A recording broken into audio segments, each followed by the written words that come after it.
అనుకోలేదు.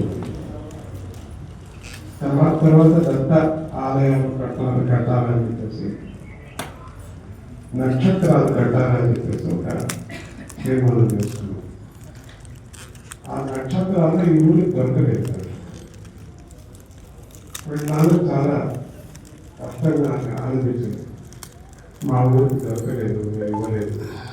నేను కదా ఇచ్చేది అది ప్రశ్న, అది దత్త ప్రశ్న, అది స్వర్ణ ప్రశ్న లాగా. ఏ ఊర్లలో ఎక్కడెక్కడ చేయాలని ఒక యంత్రం ఉంది. ఆ యంత్రం సూచన ఎక్కడ చేస్తుందో అక్కడ మనం చేయగలుగుతాం. ఇంకా మన ఊళ్ళే ఉంది, కానీ మనం ఇప్పుడు కొట్టుకుంటున్నాం మంది మంది మంది మంది. కానీ మనకు రాగలో ఉంది. అది మీరు చెప్పలేదు, మీ చేత కాదు చెప్పలేదు. అది మనసు కలిగిస్తుంది, అది క్లిక్ అయిపోతుంది. కాబట్టి ఈ మధ్యాహ్నం ఎక్కడో చూడాలనేది లేదు. మనం ఎన్ని మాటలు సాధించారు, పందిరి వేసుకొని కాస్త కూర్చొని వెళ్ళారు. దాని గురించి వచ్చారు. ఇక్కడ ఇప్పుడు ఆలయం ఒకటి ఏర్పడింది. కాబట్టి దీన్ని బాగా పోషించండి. తొందరగా దీన్ని కట్టి తొందరగా కుంభాభిషేకానికి స్వామిని పిలిపించుకోండి. ఇక్కడ కూడా ఒక మంచి నిర్ణయం ఏదేదో అనుకున్నాం ఒకప్పుడు, కానీ దానికి అంత ల్యాండ్స్ అంత కావాల్సి వస్తుంది. సార్ ఉండిన దాంట్లోనే మాకు పూర్తిగా మేము ఉన్నాం. ఇంకా ఏదేదో అనుకున్నాం, ఏదేదో చేయాలని అన్నీ సక్సెస్ కావు కదా, అనుకున్నది కావు కదా, ఇప్పటికీ కావు. ఏదవుతుందో దానికి చేస్తాం ఫస్ట్. ఇది అవుతుంది దీనికి చేస్తాం. అది కాలేదని దీన్ని వదలకూడదు. మాత్రమే వెళ్ళారు. అక్కడ చాలా పాచి నాచు ఉండటం వల్ల కాలు జారింది. జారితే అందరూ అనుకున్నారు పెద్ద ప్రమాదం అది. అమ్మో కంగారు పడ్డారు, ఏమైందో అలా వాళ్ళు పాకుంటూ లేకుంటూ నిదానంగా వెళ్తే ఏమైంది వాళ్ళకి తెలియదు. ఇంకా అది ఏమై ఉండొచ్చు అని ఎవరు ఊహించడానికి కూడా వీలేదు, ఇష్టపడరు కూడా. వెళ్తే ఆ లోపల ఒక చిన్న గుహలాగా, మీకు తెలుసు కదా, వాటర్ ఫాల్స్ అంటే జలపాతం కింద కొంచెం గుహలాగా అట్లా ఉంటుంది. ఆ గుహ లోపల స్వామి వారు కూర్చొని ఉన్నారు. కూర్చొని ఉంటే స్వామి చుట్టూ ఆ లోపల గుహలో ఉండే పక్షులు అవి తిరుగుతున్నాయి. స్వామి చుట్టూ తిరుగుతూ ఉంటే వీళ్ళు వెళ్ళారు, చూశారు. ఒక 10 నిమిషాల తర్వాత స్వామి వారు కళ్ళు తెరిచి చూసి, ఇవన్నీ కూడా శతశ్లోకి రామాయణంలో ఉండే 100 శ్లోకాలు, ఒక్కొక్క శ్లోకానికి ఒక్కొక్క పక్షిలాగా నా చుట్టూ తిరుగుతున్నాయి అని చెప్పారు స్వామి. అందరూ ఎక్కువగా రామ ప్రార్థన, రామస్మరణ, శతశ్లోకి రామాయణం చేస్తూ ఉండాలి అని అప్పుడు మైసూరు వస్తువుని చెప్పారు.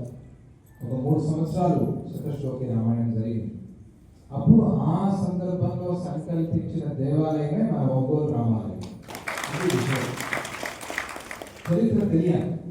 ఊరికే ఏదో ఏం కడితే బాగుంటుంది అంటే చుట్టుపక్కల ఏమున్నాయి, వెంకటేశ్వర స్వామి కదా అయితే వద్దులే, రాజరాజేశ్వరి అమ్మవారు కదా వద్దులే, శివుడు ఉన్నాడా అయితే వద్దులే, లేనిది సూపర్ మార్కెట్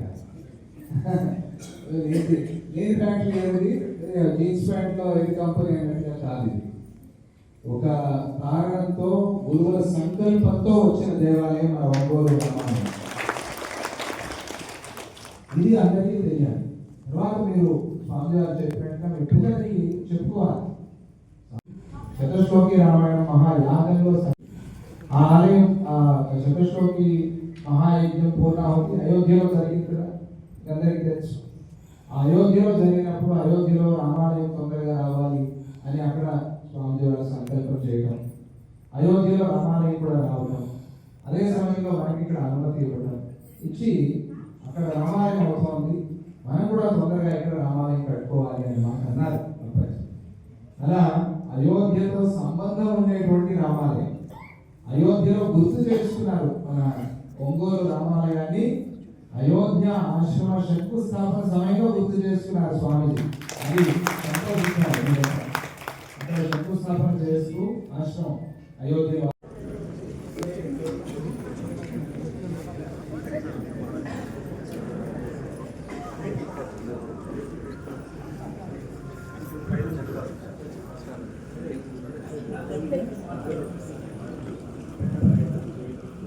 జయగురుదత్త హనుమంతరావు గారి అబ్బాయి చెక్క నాగవెంకట మారుతి వరప్రసాద్ అబ్బాయి ఎగ్జిక్యూటివ్ ట్రస్టీ చేస్తున్నారు ఇక్కడ ట్రస్టీ.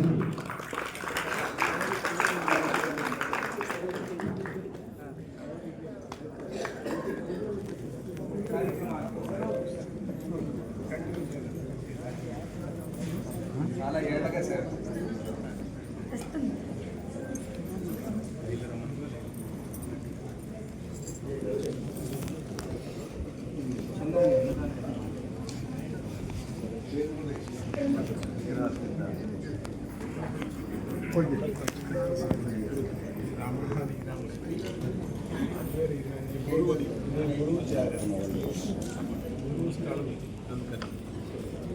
మొదట వారు